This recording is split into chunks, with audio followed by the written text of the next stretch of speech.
Bueno, bienvenidos, bienvenidas a nuestra tercera sesión.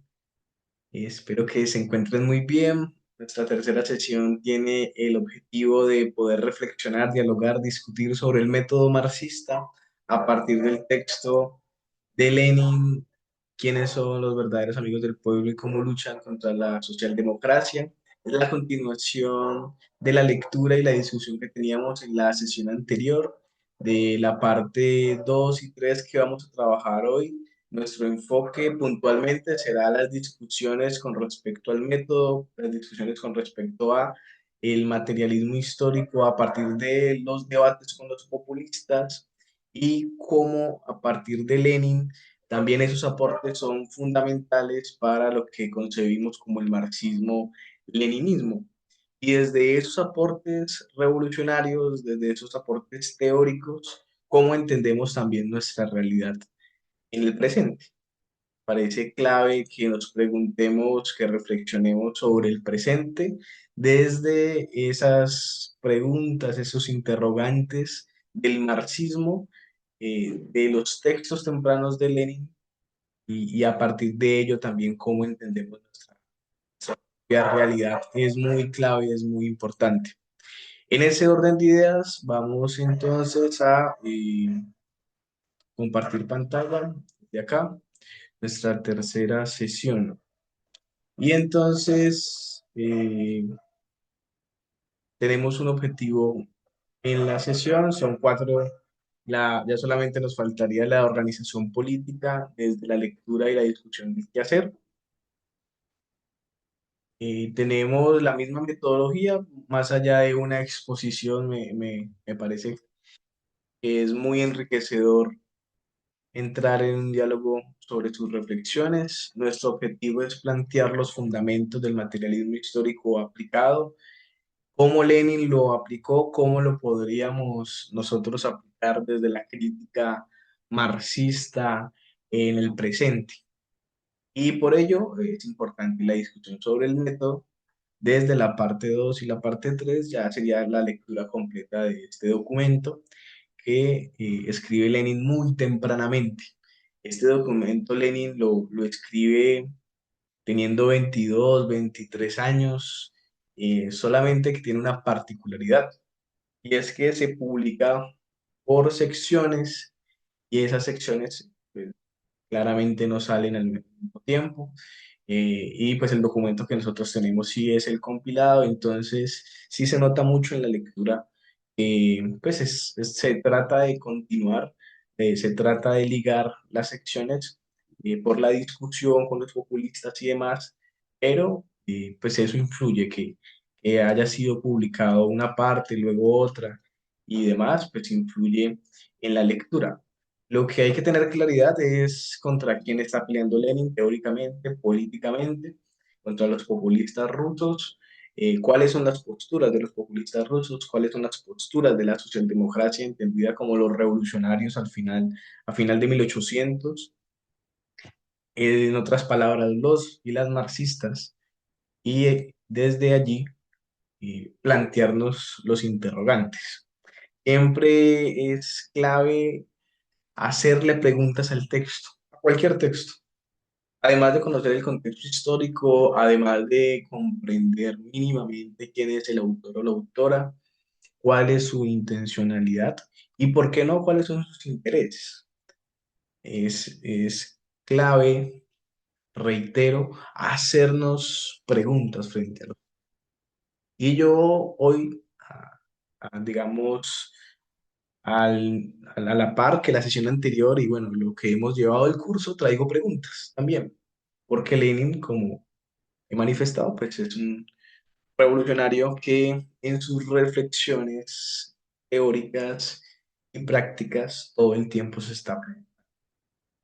En la sesión anterior veíamos algo sobre la revolución social, particularmente sobre las cuestiones de las condiciones objetivas y las condiciones subjetivas para lograr el análisis de un momento revolucionario o una situación revolucionaria como la llamaría Lenin. Yo quisiera para aperturar esta sesión, que nos reflexionemos un momento sobre qué relación existe entre la democracia y la revolución social. Esta relación es conjunta, esta relación es divergente desde nuestros saberes previos, desde nuestra lectura, nuestras lecturas, desde nuestras experiencias. Existe un camino conjunto entre democracia y revolución social, sí, no y por qué. Me gustaría escucharles y a partir de ello poder iniciar esta sesión sobre el método marxista desde una pregunta que Lenin también se hacía. Entonces, Johncito, ¿qué relación existe entre la democracia y la revolución social? Mm, Sé como siempre corchándome. No, no, no, no, Pero- no es la intención. No, yo sé que no, pero igual me corcha. Entre la democracia y la revolución social. Pues lo que pasa es que primero yo parto como de pensar qué es la democracia y hacer como la diferencia entre la democracia burguesa y la democracia a la que nosotros le apostaríamos, ¿cierto? Frente a un centralismo democrático, unas decisiones conjuntas. Yo creo que partiría como de ahí. Para que exista democracia tendría que existir primero una separación de la democracia burguesa para poder construir una revolución social que atienda esas necesidades de esa democracia, para partir de ahí y pues poder construir pues como los cambios estructurales que son totalmente contrarios a los que vivimos en este sistema mundo capitalista. Sería esa como lo que tendría para decir. Muchas gracias, John.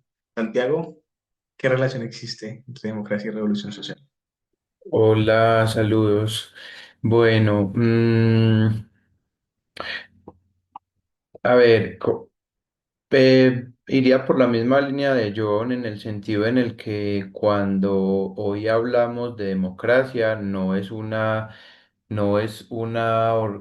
organización que primero permita la revolución social, porque tal como está hoy diseñadas las democracias, están más puestas para poner taras a los cambios que para promoverlos. Entonces, de alguna manera se puede ver, o bueno, yo lo veo como antagonistas en lo material, en lo real, o sea, en lo que es hoy democracia, en la gran mayoría, o como en Occidente, y lo que uno entiende por una revolución social, que no es cambiar parchecitos o cambiar ciertas cosas decorativas, sino un cambio.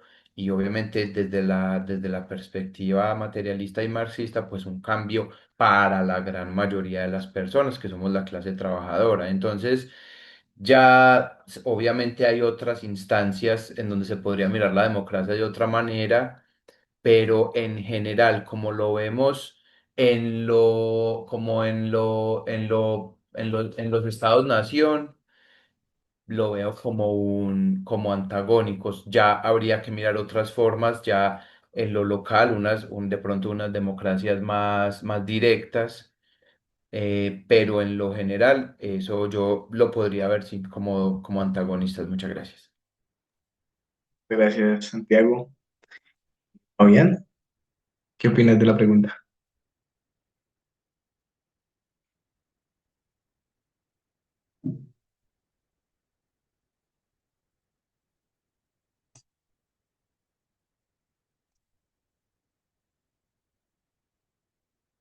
¿Tiene problemas con el micro? Si quieres, pues igual escribe tu opinión y la leo, no hay problema. Y Brian, ¿qué opinas de la pregunta? ¿Qué tal, compañeros, camaradas? Bueno, yo creo que la democracia siempre va a orientar a una revolución social porque en la democracia yo creo que siempre va a gobernar las oligarquías o la burguesía porque pues es un modelo diseñado precisamente para que gobiernen o orienten siempre un grupo determinado de personas. Entonces me parece que a diferencia, por ejemplo, de un sistema organizativo como la dictadura del proletariado o como la organización en comunas, la democracia, al no ser tan participativa, digamos, no establecer como núcleos de trabajo, pues va siempre a dejar ver esas contradicciones, ¿sí? Entonces, yo creo que estas democracias van a impulsar siempre a que haya descontento social y así se puede impulsar una revolución social, me parece. Vale, camarada, muchas Sí, gracias. Juliana, ¿qué opinas de la pregunta? Buenas noches. Bueno, yo creo que, aunque pues son cosas totalmente diferentes, sí tienen relación porque pues en ambos casos se requiere participación de todos. De pronto en la democracia pues unos van para un lado y los otros van para el otro, pero pues al fin y al cabo están en su propia revolución, están en lo que creen. Entonces yo creo que sí tiene relación, pues que es respondiendo a la pregunta que estás haciendo. Sí se relacionan. Creería que para tener la revolución social que necesitamos completamente, todos deben levantar la mano y todos deben empezar a participar y a hacer su parte pues, para lograrlo.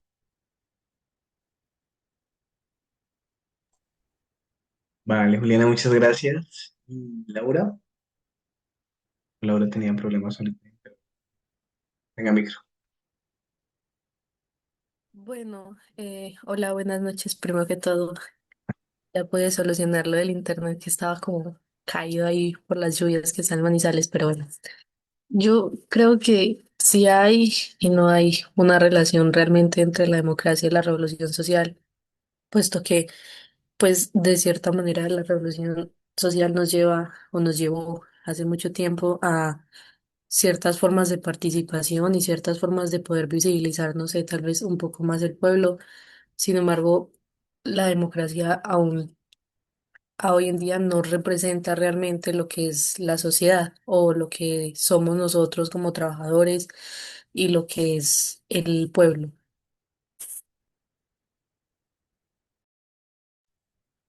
Bueno, Laura, muchas gracias. Allí voy a leer lo que escribió camarada Fabián. Creo que la relación que existe entre democracia y revolución social estaría en la medida en que partimos de los principios leninistas que parten del centralismo democrático y que se relacionan en tanto se cambia la forma en que se concibe el ejercicio participativo de la democracia, quiénes son los dueños de los medios de producción y cómo se determina el trabajo, permitiría hablar de esa relación. Bien, muchas gracias. Y bueno, muchas gracias por sus opiniones. ¿Y por qué es clave, importante, fundamental esta pregunta para abrir la discusión? Porque son dos categorías de la acción política y de la acción revolucionaria y de la teoría marxista, fundamentales para nuestro ejercicio o al menos nuestras reflexiones en Lenin. Lenin hablará muchísimas veces sobre democracia y hablará muchísimo claramente sobre revolución social, y por ello esas dos categorías que son históricas, que son también determinadas y condicionadas a algunos momentos, dependiendo de las sociedades, dependiendo de los territorios, de las discusiones. Es decir, como son categorías históricas, pues también están en constante transformación e interpretación. Y la democracia, pues, no podría hablar desde la antigua Grecia hasta hoy en día. Y lo mismo con la categoría de revolución. Y por ello, en Lenin, eh, la relación entre democracia y revolución es absolutamente clara. ¿En qué términos? Democracia, habría que preguntarse democracia para quién, qué tipo de democracia y qué criticar o transformar tal o cual modelo de democracia. Que en esencia es la participación, porque la etimología es el poder del pueblo, pero eso en una democracia burguesa es una contradicción, es la democracia burguesa no representa la participación del pueblo y no representará en absoluto porque existen unas contradicciones antagónicas que lo imposibilitan. Y Lenin dirá, bueno, esa democracia burguesa tendríamos que contrastarla, transformarla radicalmente, empezando por la disputa del poder político, y ahí Lenin retoma a Marx, con un proceso revolucionario. La radicalización de la democracia hace parte también de las consignas de Marx, pero más allá de una consigna, del proyecto estratégico de Marx, de Engels, de Lenin y de la tradición marxista. La radicalización de la democracia en pro de transformar la estructura que hablábamos la sesión anterior, pero también la superestructura. Es decir, las lógicas del funcionamiento de las instituciones, transformándolas, cambiando todo lo que debe ser cambiado, decía Fidel, sobre la categoría de revolución. Y por ello nosotros como marxistas, como leninistas, no estamos en contra de la democracia, ni mucho menos. Estamos en contra de la democracia burguesa y los tipos de democracia que no representan efectivamente, como lo mencionaba Brian, la dictadura del proletariado. ¿Qué es la dictadura del proletariado? La radicalización de la democracia en los términos de la participación efectiva de la clase trabajadora, de los oprimidos de abajo hacia arriba, digamos, en las interpretaciones variadas que existe para que pueda posibilitarse esas transformaciones sustanciales y radicales que se necesitan. Y Lenin va a discutir sobre la democracia con los populistas rusos muchos años. Y les va a discutir que si no se reconocen las contradicciones de clase, que si no se reconoce la imposibilidad de la democracia burguesa para que efectivamente los trabajadores, los campesinos, las mujeres y el pueblo en general participe, pues habrá que plantear una democracia proletaria, una democracia socialista, comunista. Y desde allí, para ello, habría que entenderlo como un proceso. Y aquí entonces volvemos un poco a lo que mencionábamos sobre las condiciones objetivas y las condiciones subjetivas del análisis de la realidad para plantear si una situación es o no revolucionaria. Y con esto yo quisiera traer una cita de un texto que claramente no está en el programa porque estamos estudiando los textos tempranos de Lenin, pero es un documento que les recomiendo mucho, La bancarrota de la Segunda Internacional. Un Lenin muy crítico con quienes en estos textos que hemos estudiado reconoce de manera muy favorable. Y este texto de 1916, al menos con estas tres condiciones, completamente vigente para el análisis de una situación revolucionaria, desde la perspectiva marxista, claramente.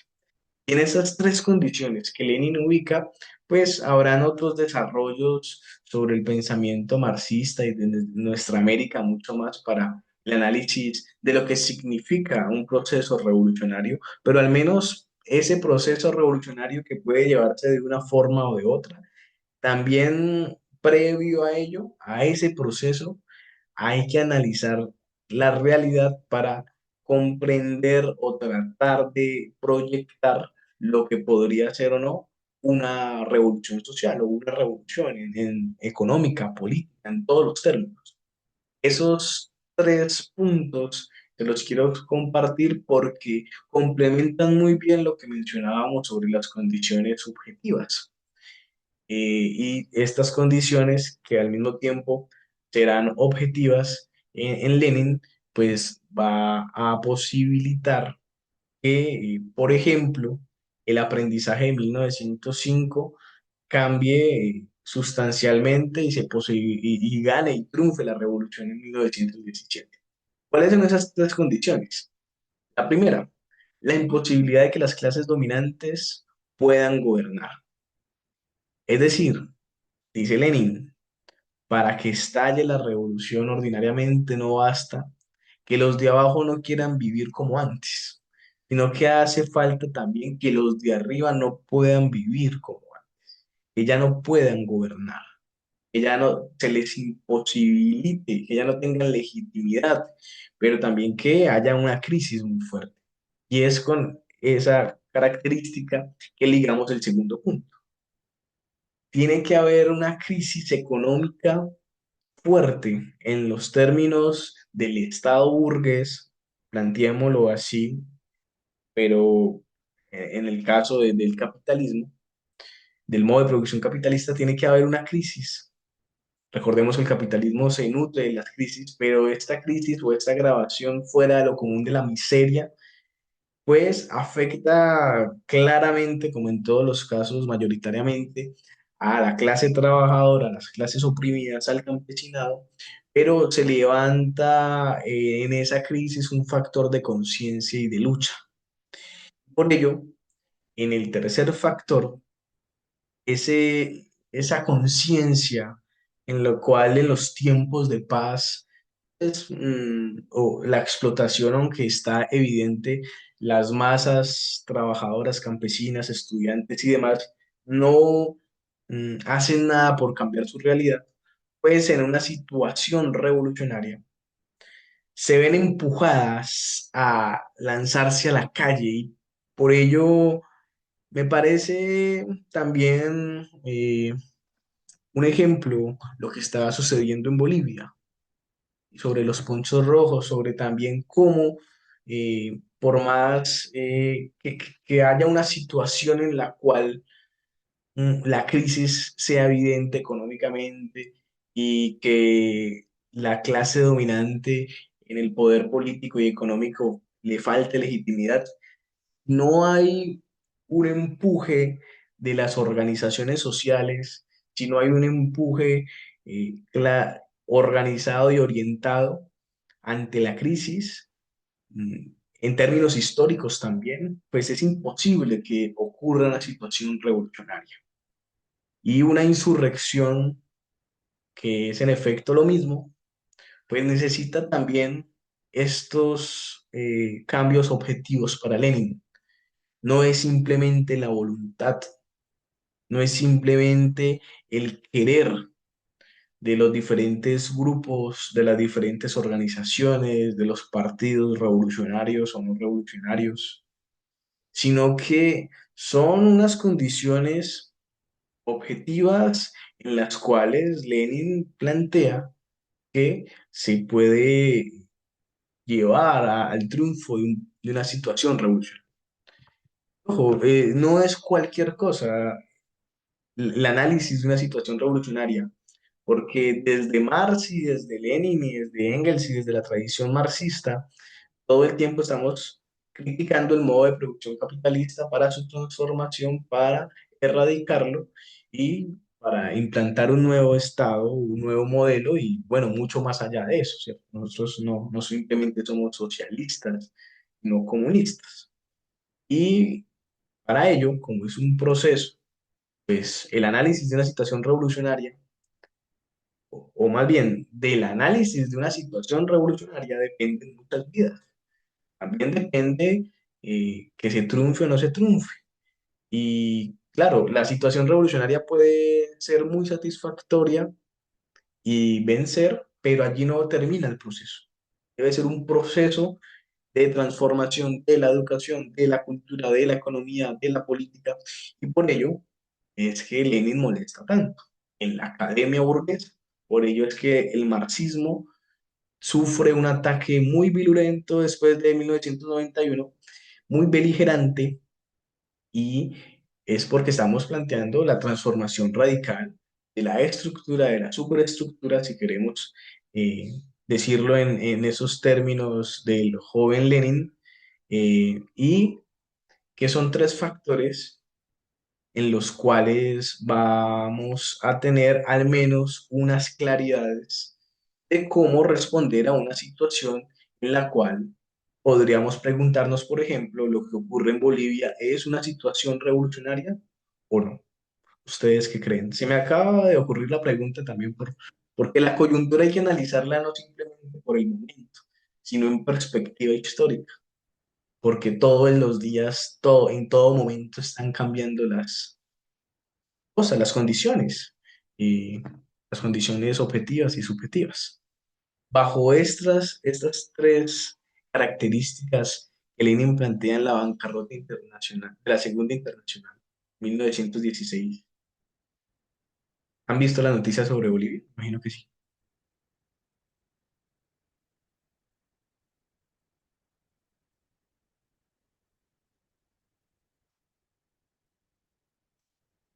¿Alguien quisiera analizarlo?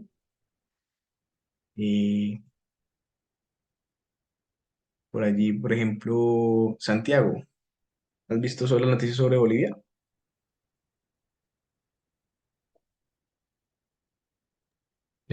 Sí, pero pues no he tenido el tiempo como de revisar como, como el alcance, entonces pues sí sé que es, pues he visto que es como un movimiento popular, em, pero más allá no, pues no he como, no tengo por ahora pues como el conocimiento porque no he tenido el tiempo. Dale, tranquilo, tranquilo. John está levantándolo. Bueno, pues bacana la pregunta porque yo creo que es muy importante analizarla. Yo creo que no es una situación revolucionaria. ¿Por qué? Porque si miramos esos dos puntos, por ejemplo, la imposibilidad para las clases dominantes de mantener su dominio en forma inmutable. Creo que las clases dominantes siguen ostentando el poder y inclusive, pues creo, hoy no he visto muchas noticias, han mermado el número de noticias en redes que han salido. Eso demuestra pues la capacidad que tienen ellos de frenar las comunicaciones y obedece más a un tema de sí se agrava una situación social, pero no le veo una conducción política clara frente a una revolución o a una transformación, porque la única exigencia es que salga este tipo paz, eh, pero más allá no hay una reivindicación clara de transformación para la gente, ni una toma del poder por las clases populares. O sea, no hay una respuesta, sí sale, pero ¿qué es lo que hay que hacer ahí? Entonces, para mí no es una situación revolucionaria. Listo, John, muchas gracias. ¿Alguien más quisiera expresar sobre lo que ha visto en noticias o de pronto sobre esas características? Si no, me parece muy Yo con importante. la, ¿Sí? ¿Cristian? perdón, yo con la pena de que no sé qué esté pasando para nada. Perdón por me toma completamente por sorpresa. No sé si podrían como que nada más así como que explicarlo a grandes rasgos. Perdón por la pregunta. Tranquilo, tranquilo. Precisamente lo que mencionaba John, de que pareciese que las noticias no salen. Es así porque apenas hace unos 2 días se está empezando a hablar sobre Bolivia, sobre las organizaciones sociales en las calles, sobre una organización que es campesina y obrera que se llama Los Ponchos Rojos, que es organizada como milicia y que se enfrenta a la policía, se enfrenta en la acción, se enfrenta con diferentes tipos de armas, no necesariamente de fuego, sino hay videos enfrentando a la policía con látigos y bueno, con mecanismos de autodefensa también, porque la policía en Bolivia es muy represiva, eh, pero el proceso lleva más de 20 días, por ejemplo en Bolivia, las personas protestando en las calles porque se les subió el precio de la gasolina, porque se ha intentado hacer una reforma que afecta los salarios. Y entonces las centrales obreras, las organizaciones políticas, sociales, pasan de rechazar estas medidas neoliberales del gobierno de extrema derecha muy cercano a Milei. Y en 20 días las reivindicaciones ya no son simplemente económicas, sino que pasan al plano político y a tal punto de exigir que el presidente renuncie. Y claro, las clases dominantes siguen gobernando, sí, por supuesto, pero habría que analizar muy bien esta situación, no en ánimo de decir, claro, lo que menciona Lenin en esos tres puntos es un esquema que hay que cumplir sí o sí, ¿no? Eso no sería Lenin, pero sí son condiciones que hay que puntualmente revisar dependiendo de la situación y del país y de la experiencia propia de lucha. Que sea una situación revolucionaria o no, habría que esperar también un poco y quizás romper ese cerco mediático, pero en efecto hay un proceso de rebelión popular que está bastante fuerte, influye mucho en nuestras reflexiones porque los ponchos rojos, por ejemplo, defienden el proceso hacia el socialismo que en otrora en Bolivia pues gobernaba, se avanzaba y que eso indica que la extrema derecha desde Bolivia pues está en una crisis de legitimidad fuerte y que posiblemente habría que mirar esa experiencia, no simplemente para repetirla, sino para ubicar en términos geopolíticos y latinoamericanos cómo se mueve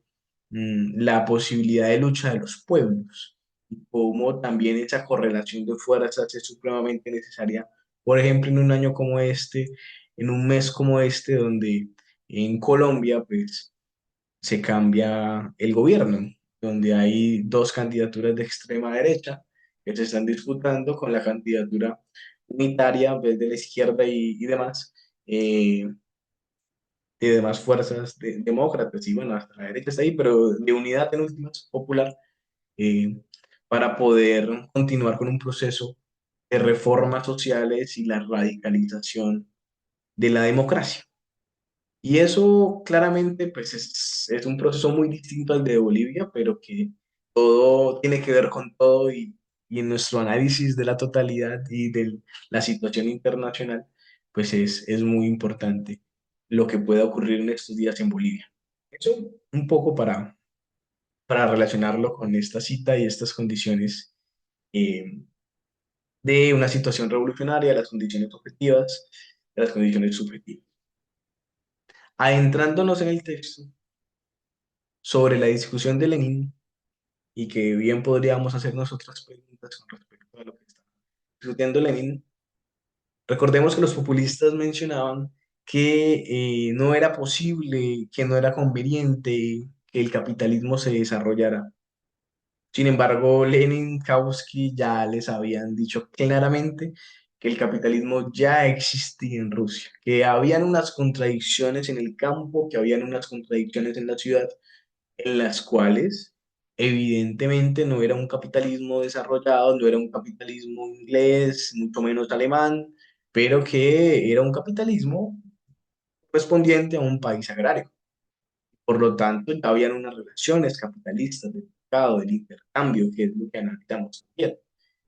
Que en ese mercado y en ese intercambio, pues se transforma y se desarrolla el capitalismo, se transforma y se desarrolla el campo, se transforma el trabajo y esa transformación de las formas de producción, pues significaba en últimas un proceso de proletarización y un proceso en el cual las posturas de los populistas, desde la necesidad de enfocarse totalmente en el campesinado, en esa lógica homogenizar un poco el campesinado, pues Lenin les dirá es que el campesinado no es homogéneo y ninguna clase social es homogénea. Porque claro, uno podría decir, ¿cuáles son las clases sociales del capitalismo? Proletariado y burguesía. pero tanto Marx como Engels como Lenin hacen análisis mucho más profundos en diferentes textos donde ubican qué clase social es el campesinado y cuáles son las diferencias con la clase obrera.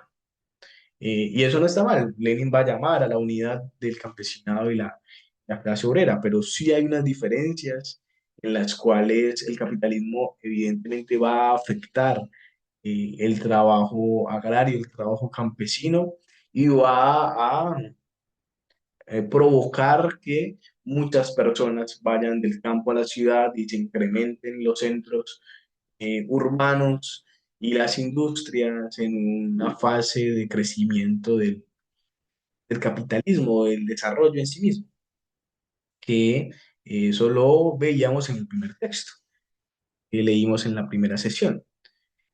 Ninguna clase es homogénea, ni mucho menos la clase trabajadora en su sentido clásico. Yo defiendo el concepto de clase trabajadora en el término de que abarque a los oprimidos, que abarque a, porque todos somos trabajadores, claro, y en últimas, pues quien lo niegue es porque eh, pues, o no tiene la conciencia de clase o no lo es en efecto y tiene los medios de producción.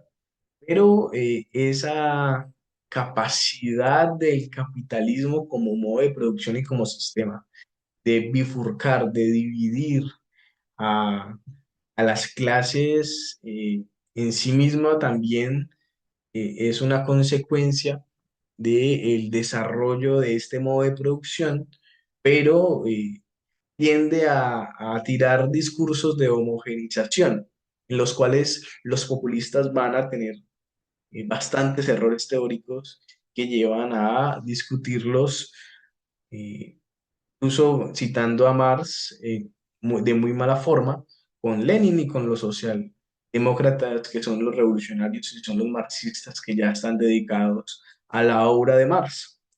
Y frente a ello, esas diferencias del campesinado en Rusia a finales de 1800, pues son tres: los campesinos ricos, medios y pobres. Y los campesinos ricos pues tendrán la caracterización de acumulación de tierra y de herramientas y en últimas de contratar pues evidentemente a quienes producen la riqueza, a los campesinos y se acercan a una especie de burguesía rural latifundista que van a tener un desarrollo también histórico. Unos campesinos medios, a partir del análisis de Lenin, de subsistencia inestable, de tener crisis, de estar bien, de estar mal, pero unos campesinos pobres, donde pues, su desarrollo de proletarización hace que deban vender su fuerza de trabajo porque ya no poseen la tierra la tierra y pierden los medios de producción. Y Santiago tiene una pregunta. Sí, claro. Bueno, dos preguntas. La primera es, este análisis, claro, parte de cuando Lenin escribe, eh, pero pues mi pregunta es, ¿esa misma como estructura se podría aplicar para hoy? Digamos, el campesinado en Colombia, esa es como una pregunta. Y la segunda es, ¿cuál viene siendo la diferencia entre los campesinos ricos y los terratenientes o la burguesía como tal rural? Pues porque, sí, pues no, exacto, tengo ahí como lo duda, ¿cuál sería como la diferencia, pues, como para, para diferenciarlo, pues, como teóricamente? Gracias. Vale, hay muchos elementos que se pueden traer al análisis actual y hay otros que en definitiva habría que hacer una diferenciación. Por ejemplo, en el caso colombiano, el profesor Renan Vega, cantor, tiene diferentes investigaciones sobre lo que ha significado un proceso de acumulación por desposesión en Colombia y de cómo Colombia es un ejemplo claro de acumulación por desposesión, que es una categoría de Marx, en la cual pues a los campesinos se les expropia de sus tierras y se les expulsa de, en últimas, sus territorios, sus regiones, porque influye el, el capital transnacional, el imperialismo y la incidencia de pues expulsar a los campesinos para supuestamente vender seguridad y luego traer multinacionales para que puedan explotar los recursos naturales y perder la soberanía y afectar la economía nacional, pues son elementos que claramente Lenin aquí al menos no, pues no está analizando y que también cada país tendrá su propio desarrollo, pero que eso posibilitó, por ejemplo, la alianza de los paramilitares con las fuerzas del Estado para llevar a cabo estos planes en últimas de despojo, que es como se le debe denominar. Eso frente a Lenin, pues se relaciona completamente, solamente que hay variables, hay factores y sobre todo hay procesos históricos que no son para nada igual eh, que la Rusia de finales de 1800 y ni siquiera el desarrollo histórico de Rusia. ¿Por qué? Porque pues en este momento Lenin analiza una sociedad, claro, agraria, campesina mayoritariamente, aunque habían obreros en algunas ciudades, en algunos centros eh, proletarios. Sin embargo, la clase dominante no era la burguesía. La clase dominante, por más de que la autocracia y la dictadura zarista estuviese de acuerdo en hacer concesiones a la burguesía, pues Lenin lo que plantea es que los populistas sí están muy de acuerdo con la burguesía y critican al zar, pero están de acuerdo de que la burguesía sea la clase dominante. Y esa burguesía en el campo, que Lenin también va a caracterizar como latifundistas, pues en últimas van a configurarse como esa burguesía rural. Entonces, un campesino rico podría configurarse como burguesía rural en tanto sea latifundista, en tanto, pues evidentemente explote al trabajador en el campo. Pero eso como proceso no podría ser de la noche a la mañana. Es decir, podría un campesino tener todavía los medios de producción, trabajarlos y tener eh, pues, otros campesinos que le trabajen a él. Entonces no es como esquemáticamente uno de los ricos, otro los medios bueno, los pobres sí, digamos, pues sí o sí tenían que vender su fuerza de trabajo. O sea, se estaban proletarizando. Entonces, teóricamente, la burguesía rural en este momento se está desarrollando en la lógica de latifundios y la lógica de latifundios para luego pues verse respaldados por algunos sectores políticos y totalmente rechazados por otros. No solamente la autocracia, repito, sino el respaldo de los populistas no era de gratis, es que ellos creían en una supuesta revolución campesina desde una radicalización de ideas liberales, que pues no tiene ningún sentido para Lenin, ni mucho menos para los marxistas, ni para nosotros, porque obviaban las contradicciones de clase. Entonces, obviar las contradicciones de clase, pues ya era muy problemático para Lenin y era muy problemático para quienes supuestamente defendían al pueblo, o como ellos se denominaban, para quienes supuestamente eran los amigos del pueblo. Y no eran ningunos amigos, en realidad eran una manada de oportunistas eh, que estaban esperando tumbar al zar, sí, pero para que esa burguesía les respaldara en un proceso revolucionario. Porque recordemos que la burguesía también es una clase revolucionaria. La burguesía como clase revolucionaria triunfa, por ejemplo, en la Revolución Francesa y lucha por ser clase dominante. Y además tiene un proyecto internacional. La burguesía en un país, pues, no tiene sentido y la burguesía en términos internacionales, pues sí tiene todo el sentido en su modo de producción, en sus lógicas de conectividad de mercado, en sus proyectos en últimas, por lograr una hegemonía en todo el mundo. Y entonces esas diferencias del campesinado ruso a finales de 1800, Lenin las realiza, las caracteriza también para criticar a los populistas de una supuesta homogenización del campesinado en lógica de que ellos planteaban una revolución campesina.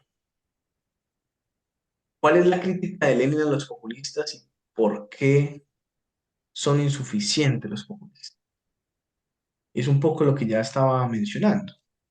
Esa crítica a los populistas o al populismo ruso que Lenin está apuntando fuertemente, que Lenin está planteando como eh, también el error que puede llevar a ralentizar, que puede llevar inclusive a volver crítica y a desestabilizar los procesos revolucionarios, habría que combatirlo fuertemente desde diferentes puntos.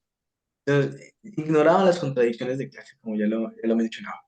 ¿Lo que significa que, pues, para populistas no había claridad de quiénes explotaban, es decir, de quiénes eran los dueños de los medios de producción y cómo explotaban a los trabajadores y también a los campesinos, claramente, y de por qué esa explotación, pues, generaba particularmente las condiciones para que la burguesía pudiese avanzar. Y por otro lado, pues esa supuesta defensa del campesinado, pues se convertía en últimas en una imposibilidad de organización de los trabajadores rurales, de los campesinos, para poder transformar el sistema, para poder transformar la estructura y les quitaba la posibilidad de la conciencia, de la formación, de la lectura acertada del momento, del análisis concreto de las contradicciones que se estaban dando en Rusia. Y por ello, como homogenizaban a la- al campesinado como clase, y planteaban una discusión fuerte, y era el sujeto revolucionario. Para ellos el sujeto revolucionario no era la clase obrera, era el campesinado bajo una lógica de comuna rural, eh, que hoy en día podríamos decir autónomas, aunque no lo planteaban de la misma forma, pero sí de una manera muy ideal. Y esa supuesta organización homogénea del campesinado para la revolución, desde ideas populistas que en últimas eran liberales, pues lo que Lenin va a identificar es que es una crítica totalmente absurda porque no es una crítica ni política ni científica al materialismo histórico y al análisis de Marx. Y como lo mencionábamos en la sesión anterior, pues el análisis de Marx, eh, que ellos estaban citando, que ellos estaban referenciando, pues estaba muy mal. Y entonces es una cuestión más desde el deber, desde lo bueno y lo malo, eh, porque recordemos que caracterizaban a los socialdemócratas como unos supuestos revolucionarios que van a hacerle un daño inmenso al campesinado a partir de ideas que van a destruirlo todo y que ni siquiera son ideas de Rusia.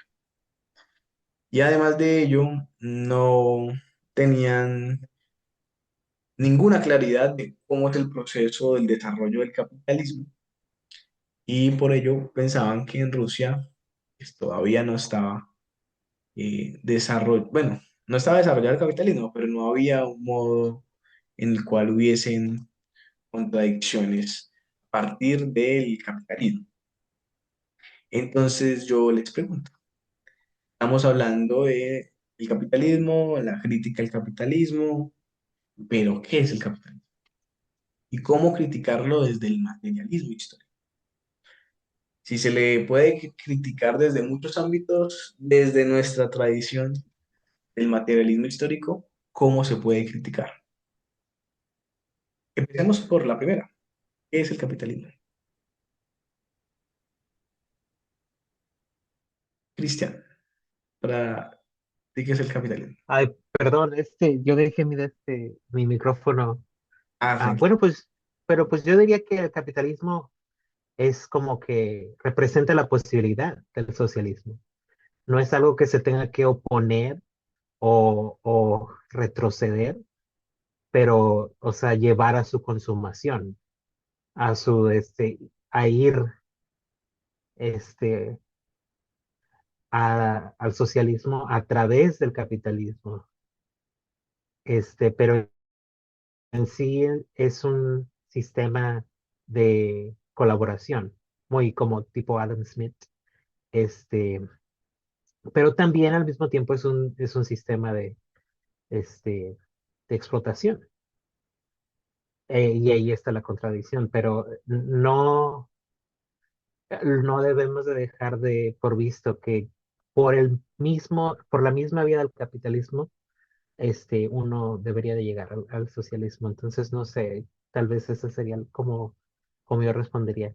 A la siguiente pregunta, la del materialismo histórico, pues la verdad es que no sabría, em, criticarlo desde el materialismo, sí, no sé. Vale, Cristian. Muchas gracias. ¿Quién quisiese responder a la pregunta? Voy preguntando yo. Y Laura, ¿qué es el capitalismo? Yo, no sé, es como que uno lo sabe y no lo sabe al mismo tiempo, creo. Y pues es como este sistema que no solamente es económico, sino ya se convierte en social, que es como un poco, lo decía Cristian, es este sistema que oprime y que trata de beneficiarse lo más que puede del trabajo y del tiempo de la clase obrera.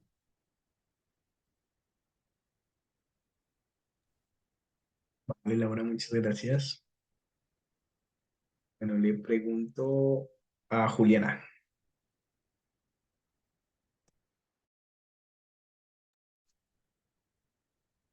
Bueno, yo creo que es pues un sistema muy común en este momento donde pues quien lo practica o quien lo publicita no le importa de qué forma obtener las cosas. Entonces es como una explotación constante de todo lo que nos rodea y donde nos utilizan a nosotros como esas máquinas, pues que ya no somos humanos, sino que somos máquinas y que pueden ver que que pueden dar más y más y más y no importa, o sea, no importa como el proceso que se está viviendo, el proceso que se está llevando, las formas en las que se están consiguiendo las cosas, sino que les importa es como tener más y más y crecer en sus riquezas. Entonces yo creo que lo que decía Laura, que ya es social, porque ya nos afecta a todos, creo que es eso. Vale, Juliana, gracias. Y camarada Brian. Y Fabián, si quiere escribir en el chat también.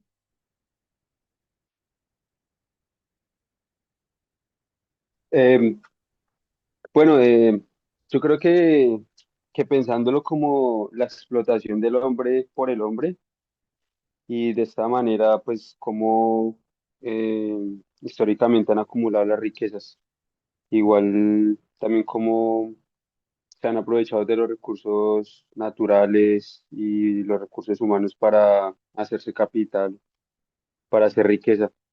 Entonces, teniendo en cuenta eso, que el proletariado es quien produce todo, pues hay que criticar esos modos de producción, pensaría. Brian, muchas gracias. John y Santiago, especie, para la palabra. Bueno, pues el capitalismo es un modo de producción, sí, pues eso lo dice la teoría de la economía política, ¿cierto? ¿Y cómo criticarlo desde el materialismo histórico? Pues yo creo que recurrir pues a lo mismo que dice la economía política y es, eh, y voy a tomar una frase que le escuché alguna vez a un cubano y es que al capitalismo se llegó por evolución, pero al socialismo por revolución. Entonces, pues, ¿cómo criticarlo si otros modos de producción en la historia, como el esclavismo, el feudalismo, pues se han acabado? Quiere decir que desde ese materialismo histórico, el capitalismo también se puede acabar. Y recuerdo mucho las palabras de un profesor que tuve, que él decía que el capitalismo está agonizando. Lo que pasa es que nosotros no nos hemos puesto de acuerdo hasta cuándo va a seguir viviendo, ¿cierto? Entonces, desde el materialismo histórico, es un modo de producción que puede terminar y que terminará el día en que nosotros, las víctimas de este modo de producción, pues nos pongamos de acuerdo y le demos finalidad y finalicemos con su explotación del hombre por el hombre, como decía el compañero ahora.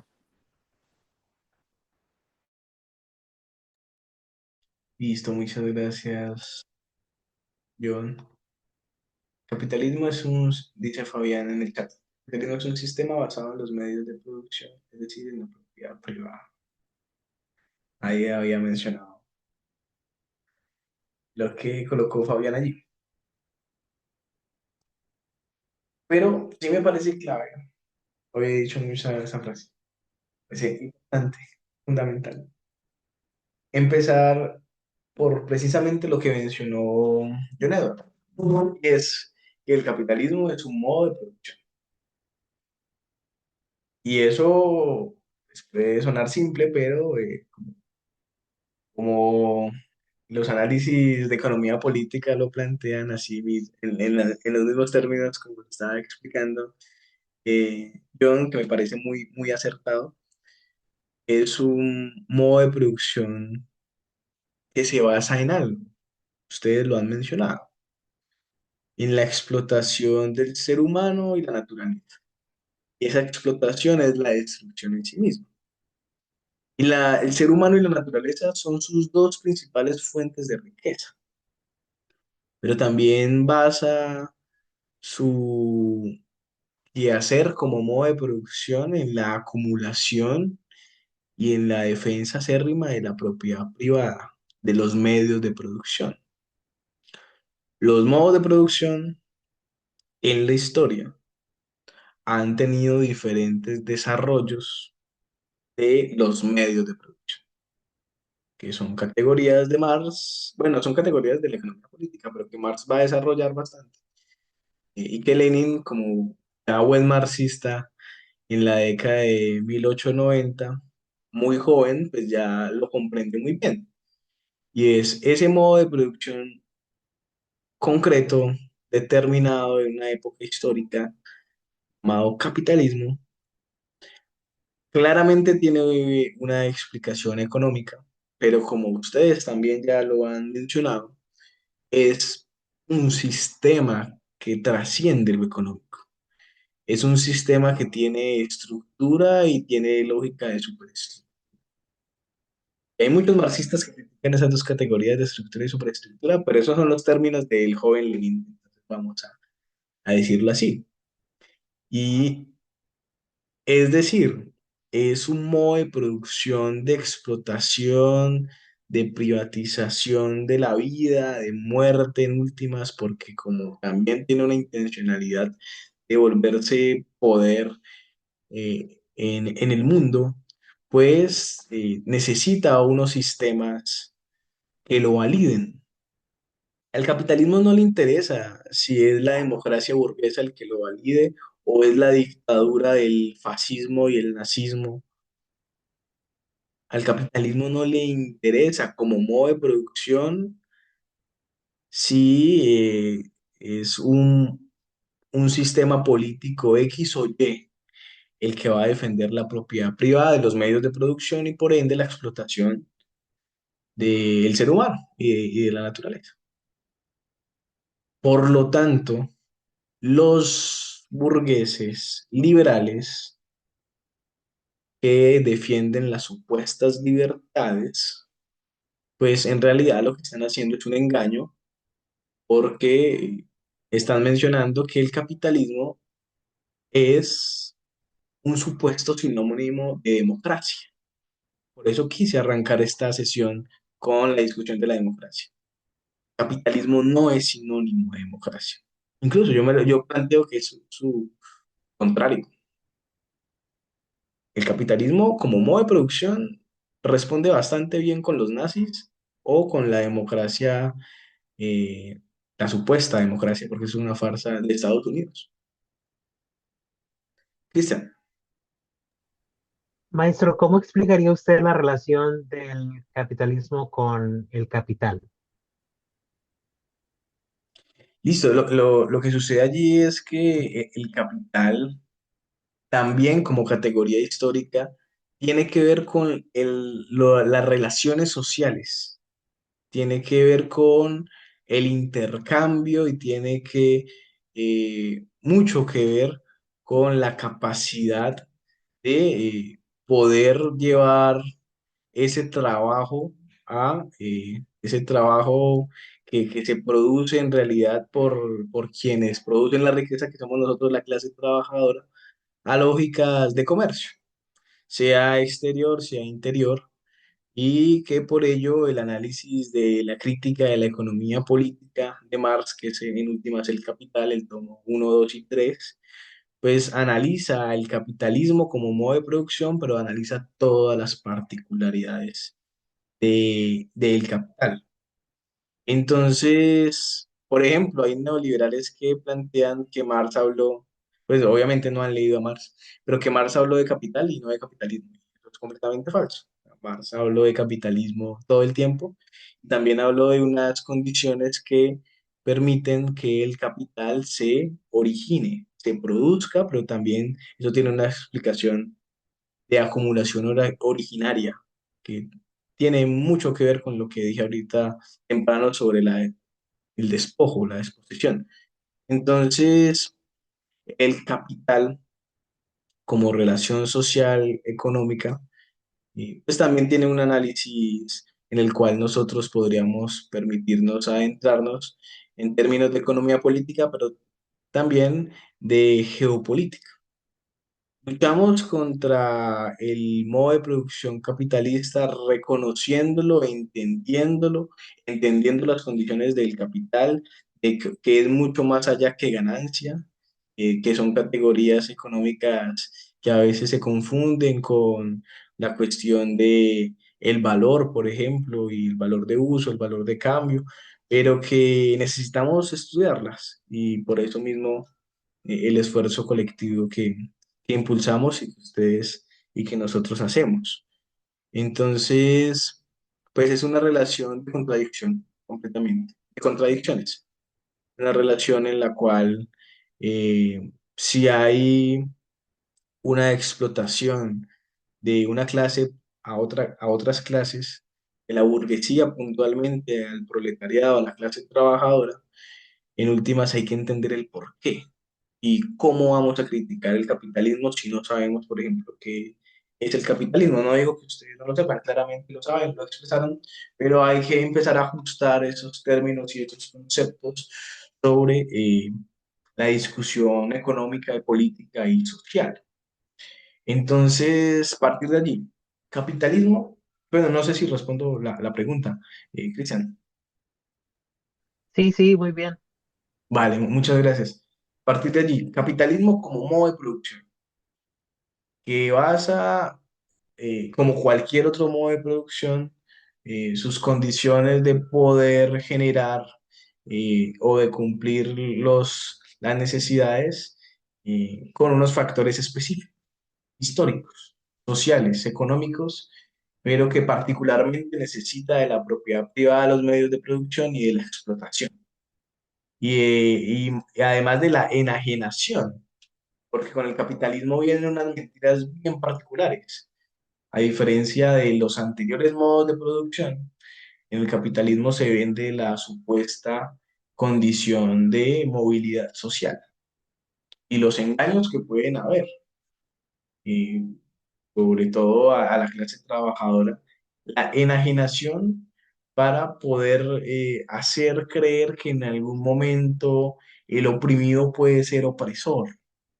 El proletario en algún momento podrá ser burgués y podrá oprimir. Y eso lamentablemente cala mucho con el neoliberalismo, cala mucho con las condiciones actuales de los discursos neoliberales de ya no se dice trabajadores, sino supuestos colaboradores o supuestos socios en las aplicaciones, en los trabajos. eh, Tanto así que les molesta mucho que hablemos de conflictos laborales, de la palabra conflicto. Y de eso mis camaradas del movimiento sindical saben mucho más que yo sobre ello. Y en el sistema financiero sí que me interesa, y me ha interesado, solamente que no he tenido el tiempo en estos momentos para estudiarlo, pero cómo avanza el capitalismo en el sistema financiero. Por ejemplo, Cristian, no le he preguntado en qué lugar de Estados Unidos vive. Yo estoy en Texas, en Austin, Texas. Sí. ¿Por qué? ¿Cómo es un banco allá? Ah, pues está bien. Entonces ¿Hay es trabajadores como que cual, trabajan en el banco? sí, ¿Cuántos? pues depende del banco, vaya. Tengo entendido que los bancos en Latinoamérica son más burocráticos, ¿no? O sea, tienen como que mucho personal. No, acá la mayoría son privados, yo creo, y pues, este, al menos vas a ver que como unos 10 o más en un banco. Y es un promedio de 10. Y ahora allá en China,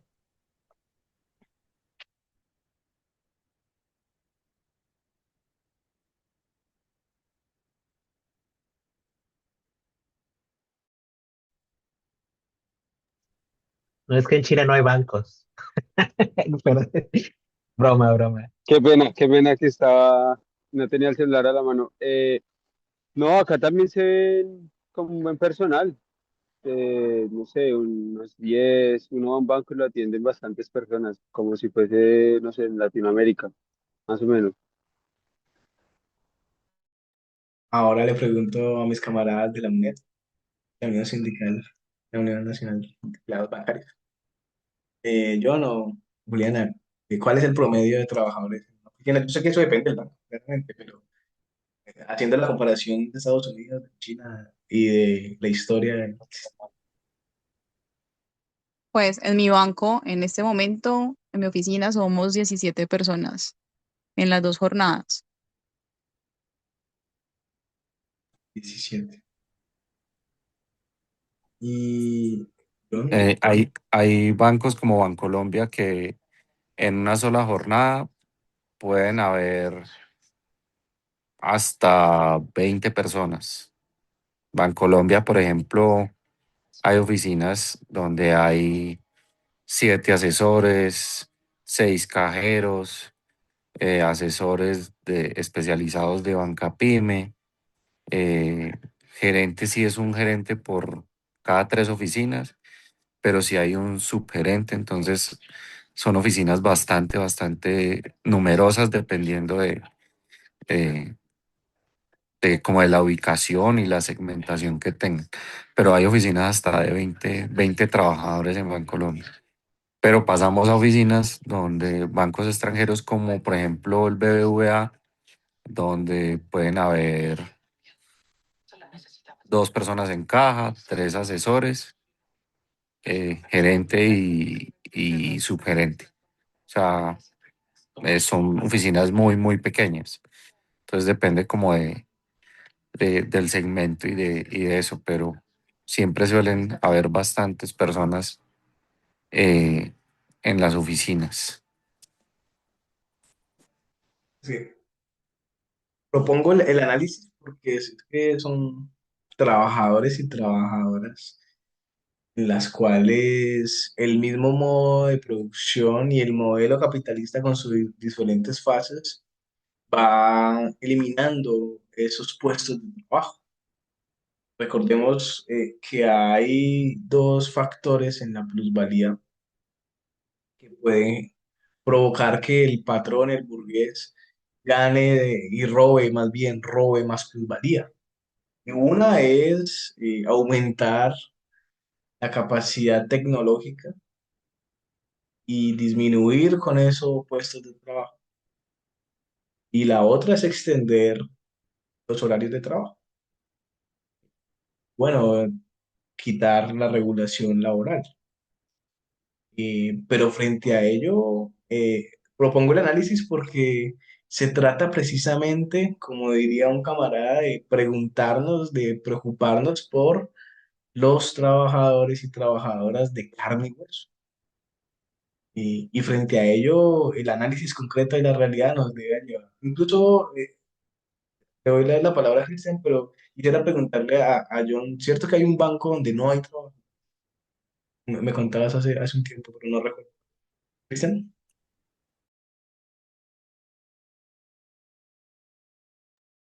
Primero, Cristian. Ah, ok. Es que yo creo como que voy a cambiar un poco el tema. No sé si demos a lo mejor como que. Bueno, lo que yo quería preguntar es, pues una de las formas en las que estábamos hablando nosotros aquí en Plare, pues en relación a los trabajos, el capitalismo y la sociedad burguesa, es con esto de la IA, de la inteligencia artificial. Y pues recientemente, pues ahora hay como que mucha conversación de que si la IA va a destruir los trabajos y que esto y que el otro. Y pues el ímpetus del trabajador es como que contraponerse a este avance tecnológico del capitalismo que es totalizante y que va a no hacer el trabajo redundante, pero al trabajador redundante, a destruir es como que la posibilidad del trabajador de seguir trabajando. Y entonces la sociedad, esta burguesa, que bueno, yo la verdad es que lo veo como que todos somos burgueses, hasta cierto punto. O sea, nosotros nos contraponemos o no estamos bien como que con que nos quiten el trabajo.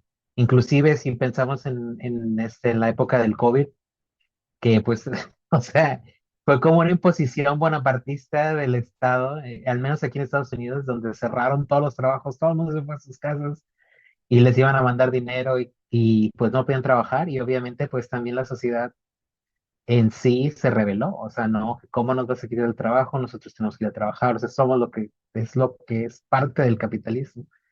Y pues sí, o sea, así es como lo estamos, o sea, es una de las cuestiones como que estamos observando, como la sociedad general, o sea, no el proletariado, porque pues obviamente pues hoy en día no hay como que un movimiento del proletariado en sí como en la época de Lenin, pero pues como quiera, como que un sentimiento burgués en el que la dignidad del trabajo, el la cooperación mediante al capitalismo es algo como que este fundamental en la sociedad, que inclusive con el poder del capitalismo de crear esas tecnologías totalizadoras que pueden hacer redundante al trabajador, la sociedad se opone. Pues, que eso es muy interesante observar. No sé si esto, no sé qué piensen al respecto, pero es una de las cosas que se me llama mucho la atención ahora mismo. Un importante análisis ahora en términos de la lucha de clases, la inteligencia artificial. Sí, le pregunto a Josito ya para continuar. Bueno, pues a ver, ahí ustedes han oído hablar de los bancos digitales, el Nubank, por ejemplo, el Lulo Bank, no tienen oficinas físicas y tienen pues un número reducido de trabajadores que simplemente atienden pues como el control de las operaciones virtuales. Sí, eso pues es algo a lo que muchos bancos le apuestan, que es la digitalización total del banco. Eh, pero pues yo tengo una tesis frente al sistema financiero y hablando de los trabajadores de carne y hueso. Y bueno, tengo muchas tesis frente a eso, pero para mí el sistema financiero hace una doble apropiación de plusvalía. ¿Sí? La plusvalía que nos roba a nosotros los trabajadores del trabajo en los bancos, pero también la plusvalía que le roba a los clientes que son trabajadores, no trabajan en el banco, pero se les queda la plusvalía a través del cobro de intereses, tasas y comisiones en el sistema, porque ese dinero es su sueldo, pero termina quedando en las arcas del sistema financiero. Y hay otra categoría por ahí, pues hablando como de estos elementos del mundo del trabajo real, que es muy común en el sector de los servicios y es el trabajo no remunerado. Yo soy sincero, no la he estudiado muy. Marx la propone en El Capital, no recuerdo en qué tomo, pero habla del trabajo no remunerado. Y eso, pues, también frente a lo que son los trabajadores de carne y hueso, como lo dice Diego, pues nos lleva a pensar que la acumulación es bastante en un sistema, para el sistema financiero en particular, que es bastante parasitario y creo que es el digno representante de los intereses de lo que es el capitalismo, del modo de producción capitalista. Acumulación bajo la explotación, no importa cómo, ¿sí? No importa que se tenga que acabar, pero nos interesa acumular y explotar. Sería como lo que tendría para decir ahí. Gracias, Johncito. Sí, en efecto, el capitalismo no tiene nada que ver con la colaboración. Eh, Dentro del capitalismo hayan formas económicas de colaboración y en efecto las hay, pues como la economía solidaria y demás. Pero para el capitalista está claro que lo que él quiere es más ganancias y bajarle los salarios o eliminar los puestos de trabajo, en tanto haya la posibilidad de producir más, ¿cierto? Y de tener siempre mayores réditos.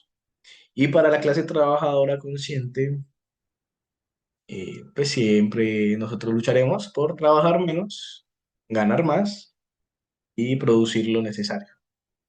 Y eso es una contradicción dentro de los intereses de clase, tanto de la clase trabajadora como de la clase burguesa.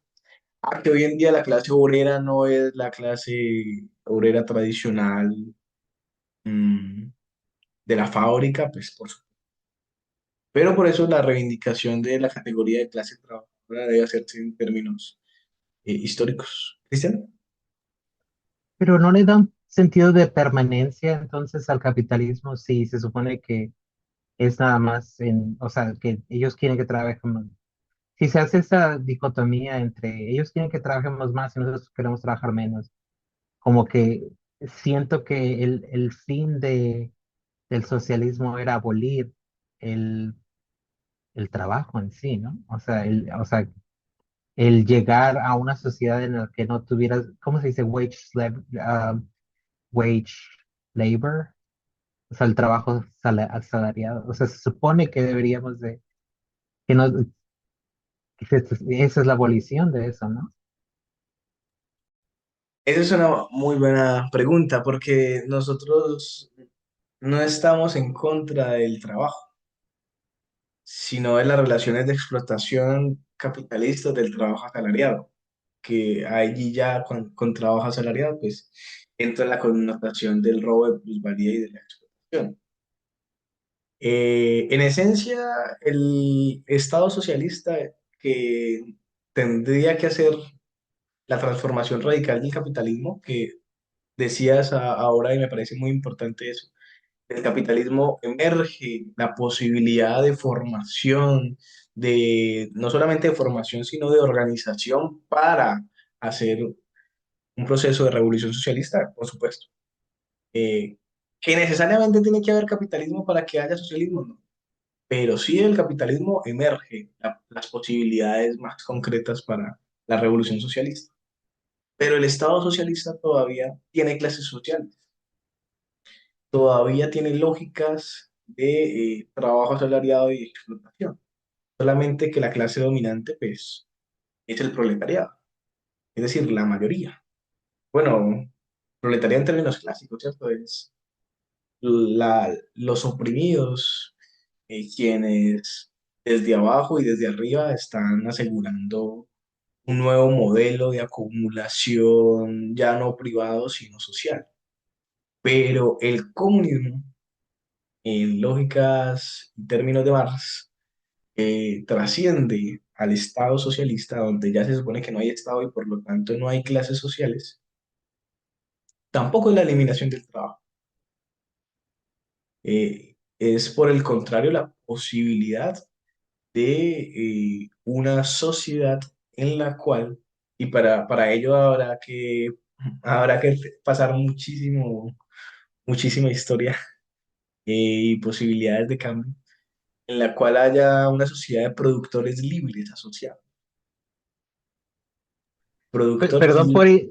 sí, perdón por insistir, pero no, o sea, no quiero decir que la abolición de todo el trabajo, pero el trabajo es asalariado, o sea, Y, que uno sea como que esclavo a su trabajo como única claro, forma de sostenimiento.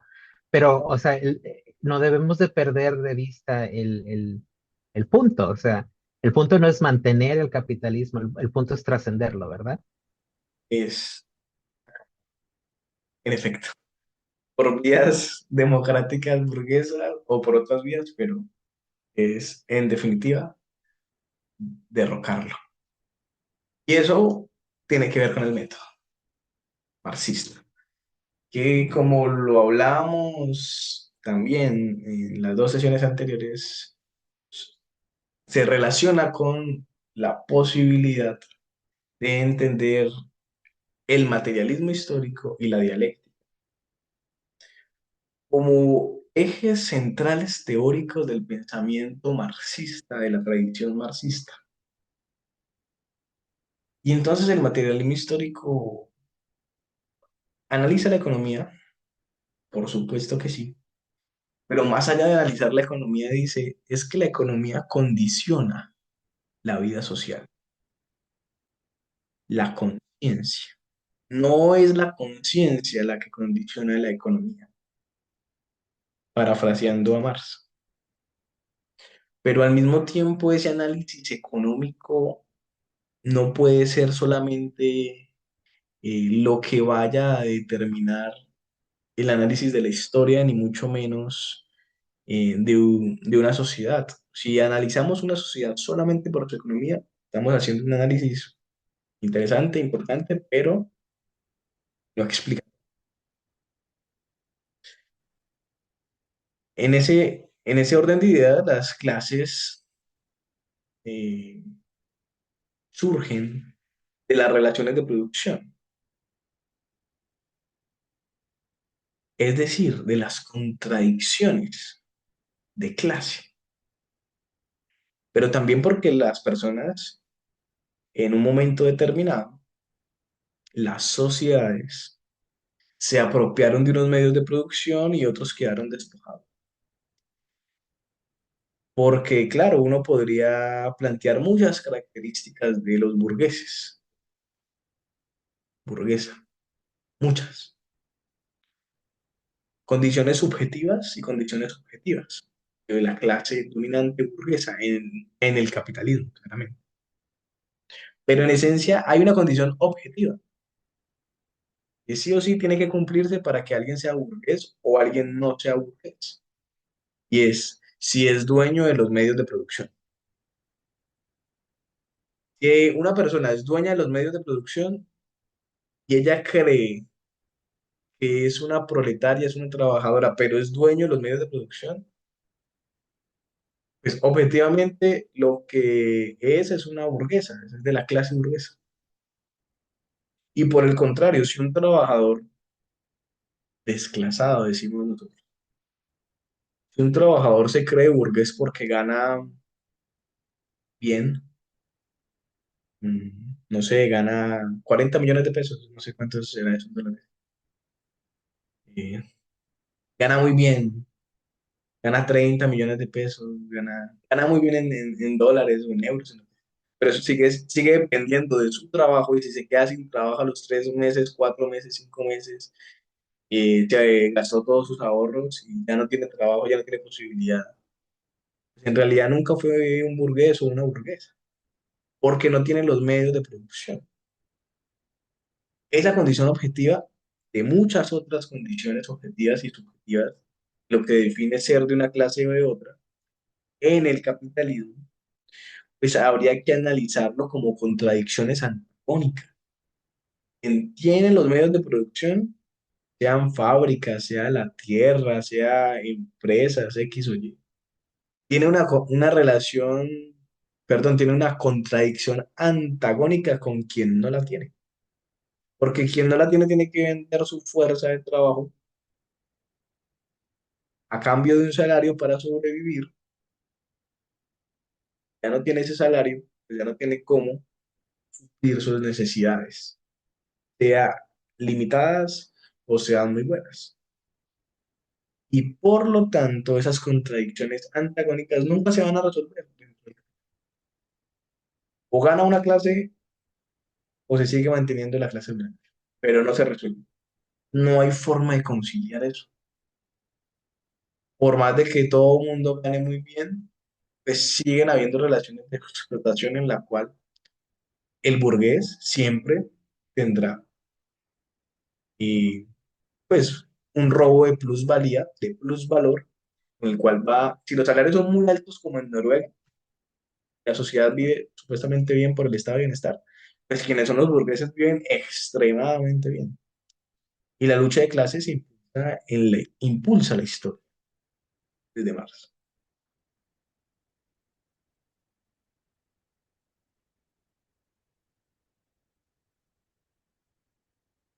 Sí, Santiago. Diego, y pues también para otras personas. Es que cuando obviamente desde la perspectiva, desde el método marxista, sabemos que ahí hay unos intereses entre los dueños de medio de producción y la clase trabajadora, ¿cierto? Eso es muy claro. Pero en la realidad de hoy, y ahorita lo mencionas y traigo a colaciones en estos días, esta semana ha habido para traer el ejemplo, ha habido como una discusión en torno a los médicos en Twitter, por ahí lo he visto, y hoy lo que pasa es cuando no es, por ejemplo, en el caso de los médicos u otros profesionales, que al les da tirria juntarse o creer que están en el mismo bando que los obreros, ¿cierto? Cuando no es eso, es que porque uno en la empresa, en la fábrica, ¿qué le dicen la gente de cargos altos y los dueños? No, es que aquí el interés es para todos y el propósito es que nosotros crezcamos y que todos nos beneficiemos y lo presentan de esa manera y pues la mayoría de gente, uno lo cree, pero uno va a ver y realmente ahí es lo que decías ahorita.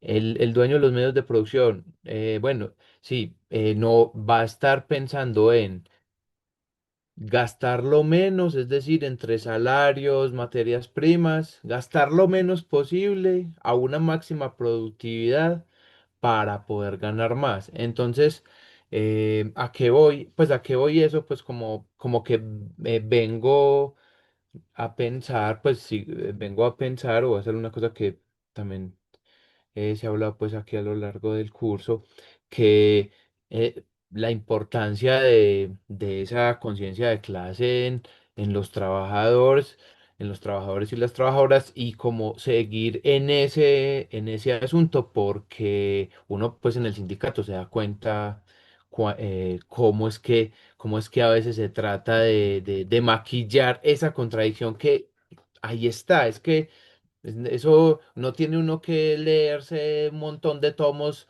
No, o sea, es que eso no tiene usted que ser un experto en materialismo. Simplemente es saber que por, por, bueno, no sé si por lógica, pero, o sea, eso pasa, eso es como, se logra ver. Ya, era como ese comentario. Muy bien, Santiago, ese es muy buen aporte. Me gustaría recordarme de qué sindicato son. Ah, el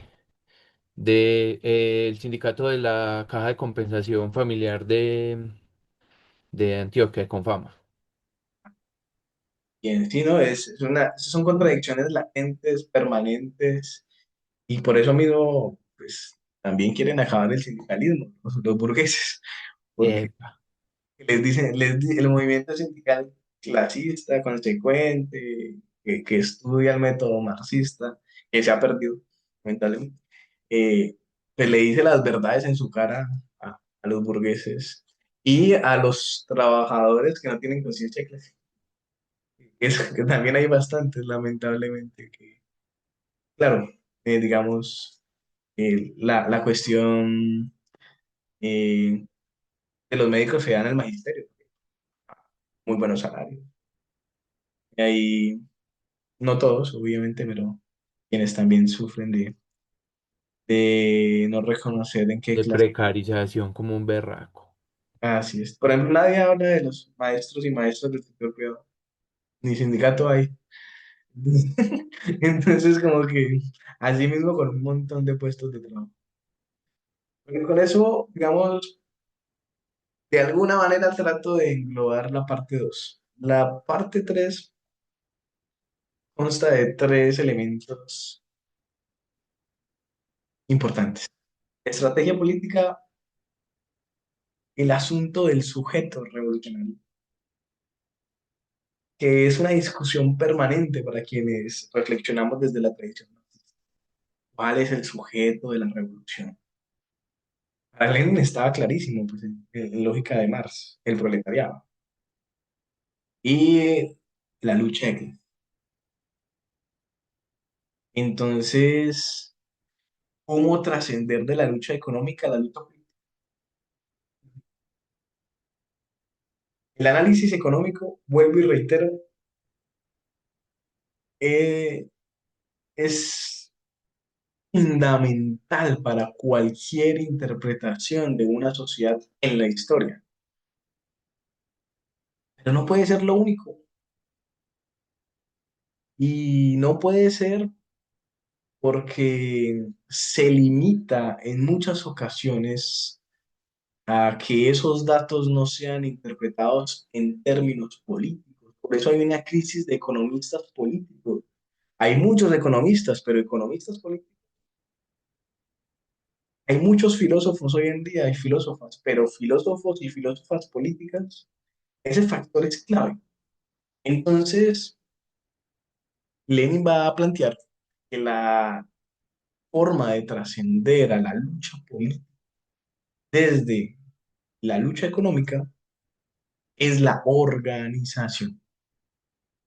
Y esa es la tarea de los revolucionarios y las revolucionarias, organizar la revolución. Eso significa conspirar contra el sistema capitalista.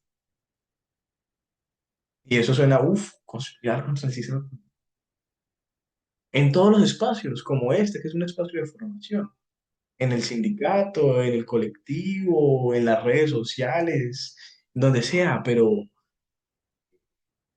para al menos la discusión de las contradicciones, de la explotación, de la miseria del capitalismo. Creo que el mejor libro que me he leído este año se titula El problema es el capitalismo. Y desde el título ya, ya es muy diciente. Es del profesor Alberto Maldonado, un economista, además, pero analiza la sociedad colombiana desde un análisis económico-político, pero se lo recomiendo mucho. Bueno, no sé si hay posibilidad de enviarlo a China o a Estados Unidos, pero Colombia, el capitalismo es el problema, ¿sí? Y es precisamente lo que estamos discutiendo. ¿Cómo vamos a criticar el capitalismo si no lo entendemos? ¿Cómo vamos a transformar la sociedad si no la entendemos? Hay que estudiarla, pero no es un estudio por saber, la academia neutral que eso no existe. Entonces, esa organización para acabar el capitalismo, no solamente en un país, sino a nivel internacional, tiene que servir para ser conscientes de que tenemos que estar en todos los espacios, en todos los escenarios de poder, económico, político, social, cultural, y por ello la lucha es bien larga y difícil, porque en esos espacios, en todos los espacios, pues están los defensores del capitalismo. Y los defensores del capitalismo pues también son bastante, muchos, también estudian, también se forman y se forman muy bien y en las mejores universidades y dicen que odian al Estado, pero se benefician del Estado cuando, cuando tienen que sacarle plata o cuando tienen que sacarle becas a universidades en Europa. Pero bueno, hablando del sujeto revolucionario, ¿cuál es el sujeto que hará la revolución? Yo parto de que quienes se interesan en leer a Lenin creen en la necesidad de la revolución. O sea, la necesidad de la revolución. Pero ¿quién la va a hacer? Esa es la pregunta. Se supone que es el proletariado, ¿no? Es el sujeto revolucionario. Hoy en día también. Es que eso, bueno, es que yo pienso que am, hoy en día las condiciones son no las mismas, entonces no podemos hablar del mismo proletariado, de la misma manera en la que Lenin hablaba en ese entonces. O sea, no existe la misma conciencia. ¿Alguien más quisiera opinar sobre la pregunta?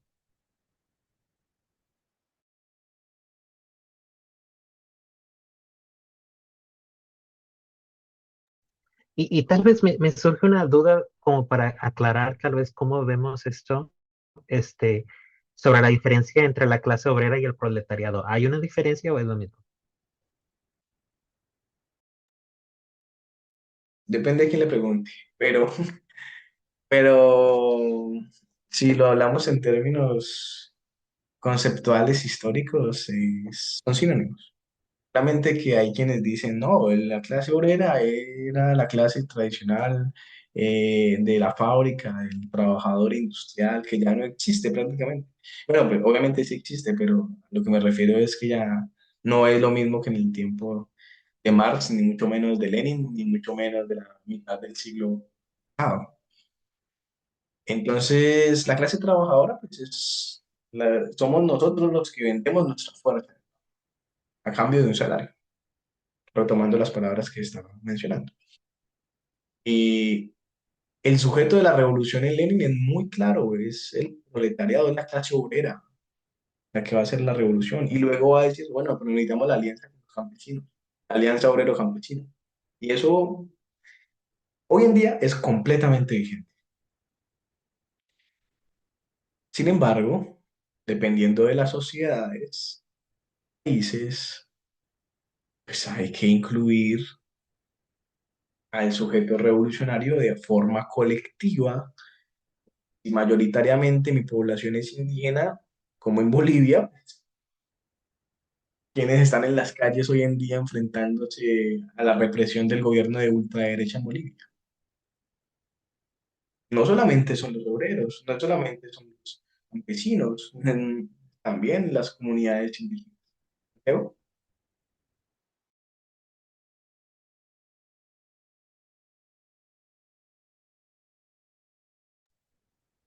había adelantado la mano. Entonces es hoy en día como, o no sé si vas a hablar, Santiago. Pues tenía como una pregunta y es, em, o sea, como en el método marxista, ahorita mencionaste esa unión de los campesinos y los obreros, ¿cierto? ¿Cuál, digamos, bueno, si hoy, cuál sería como esa, no sé, esa institución, bueno, o ese, sí, ese órgano a partir del cual se organizan los campesinos? Ya, En Lenin, y yo concuerdo con Lenin en eso, es el de, partido. el partido de la revolución. Allí caben absolutamente todos. Claro, mi formación es leninista, entonces yo creo en eso. Hay quienes no creen en el partido, que será para Lenin en 1917 el Partido Comunista, que es el partido del proletariado. Pero aquí Lenin con 23, 24 años ya lo está diciendo. Hay que organizar el partido, que es bien importante. Ya está Lenin muy adelantado, porque claro, viene leyendo a Marx. Eh, ¿Cristian? Es que yo creo que la pregunta que debemos definir o pensar, no sé, colectivamente, me interesa ver cómo piensan ustedes, es lo que define al proletariado. Porque ya estamos manejando como que, como sinónimos, el campesinado, las clase obrera y el proletariado como si fueran lo mismo. Pero corríjame o dígame a ver qué piensan, pero tengo entendido que lo que define al proletariado es, sí, su posición económica, su conciencia de clase, también, o sea, su posición con la vanguardia y obviamente ya llegando a la dictadura del proletariado. En sí, o sea, hay específicas cohesiones que definen al proletariado como algo distinto, no simplemente como que su lucha en las calles o sea, siento que eso todo el mundo lo puede hacer. O sea, no es como, o sea, ¿qué distingue al proletariado? ¿Cómo es posible llegar a ser parte del proletariado? El campesinado es distinto, no es homogéneo, los trabajadores no somos homogéneos. Hay diferentes tipos de trabajadores, diferentes sectores. Pero si algo nos une a todos, y cuando digo todo es a todos los oprimidos, independientemente de las luchas reivindicativas las disidencias sexuales, de los feminismos, de quienes son marxistas o no, hay algo que nos une absolutamente a todos, si en realidad somos de la clase trabajadora, proletariado, clase obrera. Y es si vendemos o no vendemos nuestra fuerza de trabajo a cambio de un salario.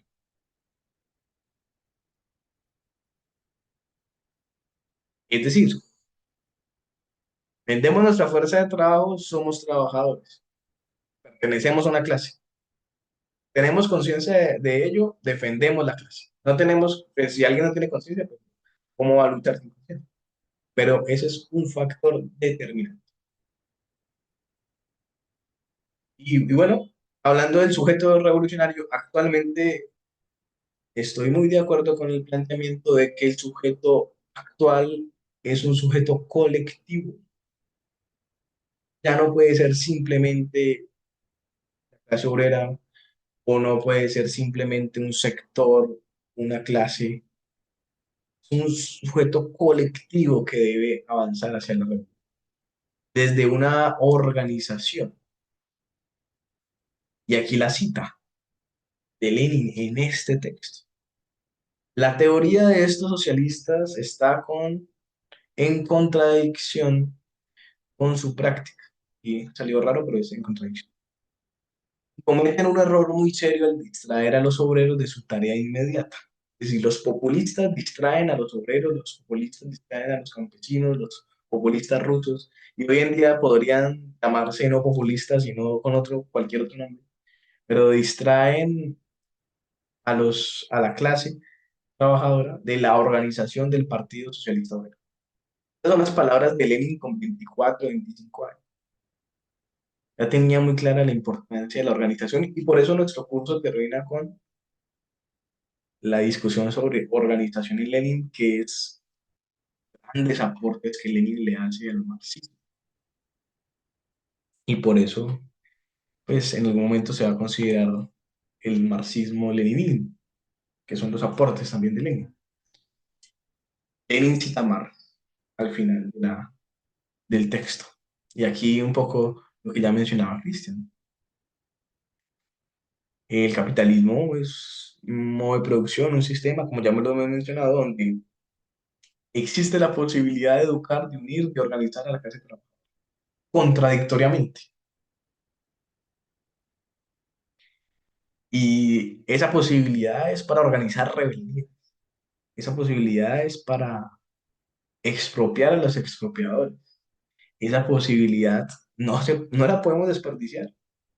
Ah, que somos comunistas de izquierda, que queremos estudiar a Lenin, pero ¿cómo así que tenemos iPhone o computadores? ¿Y quién los hace? Trabajadora. Ah, que por lógica del mercado y demás se crea que eso hace que por tener un iPhone entonces ya alguien no es de la clase trabajadora. Si vende su fuerza de trabajo, es un trabajador, una trabajadora. Es que vender la fuerza de trabajo implica la explotación. Bueno, la lucha política y demás. Lenin citando al capital, nada más y nada menos. Pero además Lenin es muy claro al decir que no se puede dar una consigna de lucha sin estudiar todos los detalles de la lucha, todas sus formas, sin seguir los pasos, el tránsito de una forma u otra, para saber determinar la situación en cada momento concreto. Por eso Lenin es el gran analista político de la situación concreta, sin perder de vista el carácter general de la lucha, su objetivo general, el objetivo general. Pueden haber muchos objetivos, pero el objetivo general de los revolucionarios, de los marxistas. La destrucción definitiva, completa de toda explotación y de toda opresión. Ya lo decía Marx en el Manifiesto Comunista. Estamos en contra de cualquier forma de explotación u opresión. Eso en esencia somos nosotros, los que creemos en esta lucha. Y no como las mentiras que dicen los marxistas, que entre muchas dicen que queremos todo regalado. Y eso pues no es así. Los que trabajamos somos nosotros y los que no trabajan son ellos. La emancipación de los trabajadores será obra de los propios trabajadores. Y esto aplica hoy en día totalmente. La emancipación, la revolución no se da de gratis.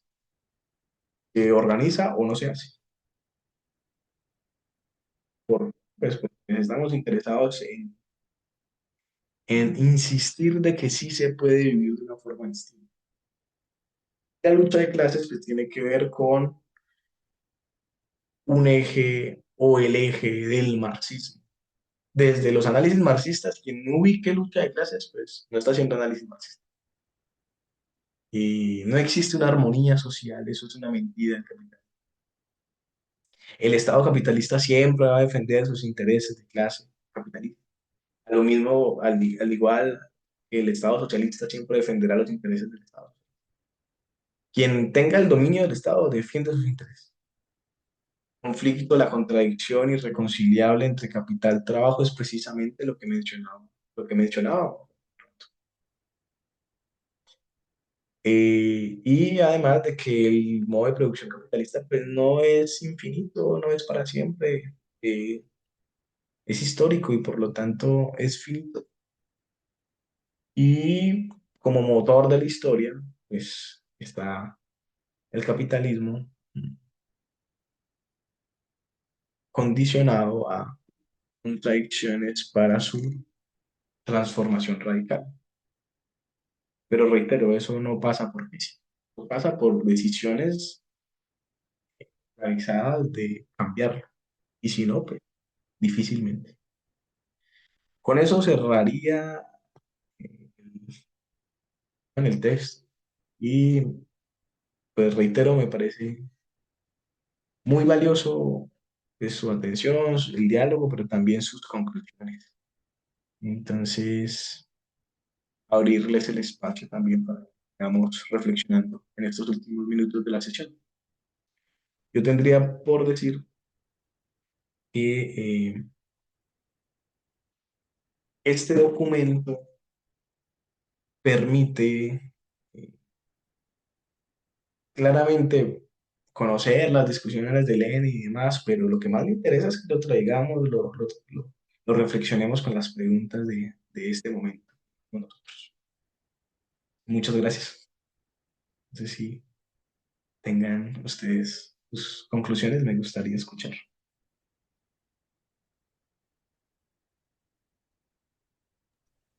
También podríamos como que considerar el capitalismo como un sistema en crisis permanente, ¿no? Crisis política, no necesariamente de sus sistemas económicos. Esa es otra forma en la que podemos ver que es necesario, o sea, que no podemos vivir en capitalismo para siempre. O sea, es imposible, o sea, siempre, o sería vivir en crisis toda la vida. Bueno, todo para siempre, o sea, no es posible. Y eso es muy cierto. No, no podríamos vivir en crisis para siempre, pero además hay otro factor que no es para siempre y es la naturaleza, la crisis climática, la crisis ambiental. Es que en mi parecer, el capitalismo no se va a destruir a sí mismo. Y yo considero que en cuestión al ambiente, puede que nos destruya a todos, pero no se va a destruir a sí mismo. Puede que destruya al planeta, pero algunas personas van a sobrevivir para sobreexistir en el capitalismo. Puede que todos nos muramos, que el planeta, el ambiente se vaya, este, no quiero decir groserías, pero, o sea, me entienden a dónde se va a ir. Pero pero yo creo que el capitalismo no, no está ni siquiera limitado a los recursos naturales del planeta. Puede que inclusive destruya el planeta en sí, pero no se destruirá a sí mismo. Pues, la única es que consigan otro planeta donde habitar, pero en últimas Como Star Trek, sí.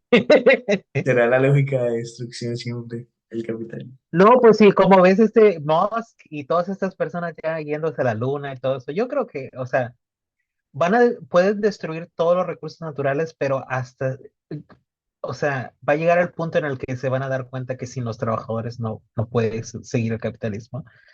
Y ahí es donde el capitalismo se va a reconstituir. Puede que sea Pues ecocapitalismo. lo han intentado y siempre fallará, porque son contradicciones irreconciliables. Hay quienes postulan capitalismo humano, capitalismo verde, el estado de bienestar es una muestra de esto. ¿Cómo frenamos el avance de la Unión Soviética?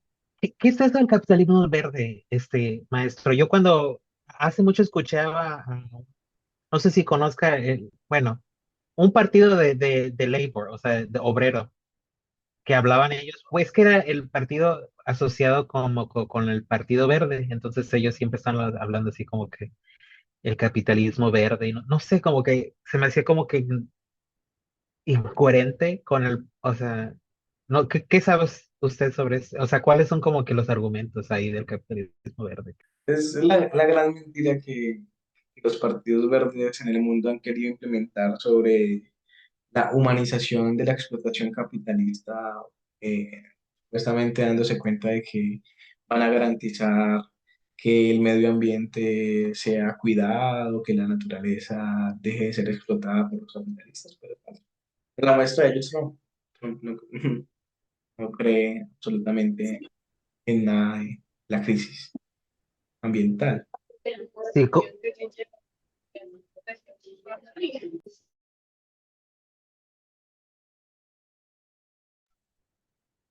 Pero digamos, es un eufemismo para decir que se puede humanizar un poco la explotación.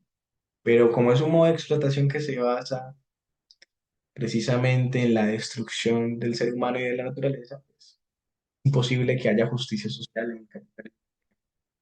Es imposible que haya respeto por, por las vidas en general y por los cambios.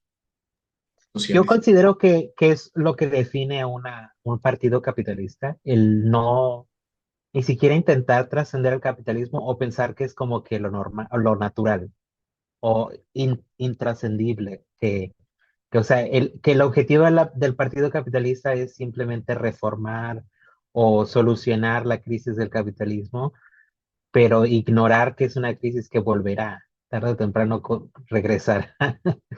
Es Y sí, darle pañitos de agua tibia a una quemada, a una sí, quemadura. qué bonito sería tener un partido, o sea, como que no En, hiciera en- eso, o sea, en Estados Unidos, no sé cómo está el Partido Comunista, pero debe haber partidos obreros. todos los partidos de la izquierda, inclusive la izquierda marxista, son demócratas. Mm, Cuando se trata de realmente como que hacer política, todo se disuelve. Es, no sé, eso es muy triste, que sí, la, pero la, pues bueno, la democracia ya también es una farsa. sí, Solamente, es que, o sea, la gente no tiene como que o tal vez como que en lo que conlleva construir un partido de izquierda, o sea, partido que realmente el socialismo, este, pues la educación siempre es el primer obstáculo, vaya. sí, aquí en Colombia, pues, creemos en el programa del Partido Comunista y estamos allí, militamos. Hay quienes están en otras organizaciones de izquierda, pero no está tan dividida la cuestión como en otros países en términos del movimiento comunista y socialista. Bueno, estamos viviendo un momento determinante que se decidirá sí o sí el 31 de mayo. ¿Y continuamos o retrocedemos? Ya habrá tiempo en la última sesión para analizar los días antes precisamente de esa elección. Bueno, compas, un abrazo, muchas gracias por la sesión de hoy. Nos vemos el Muchas próximo gracias. miércoles. Nos vemos. Gracias, nos vemos. Bye bye.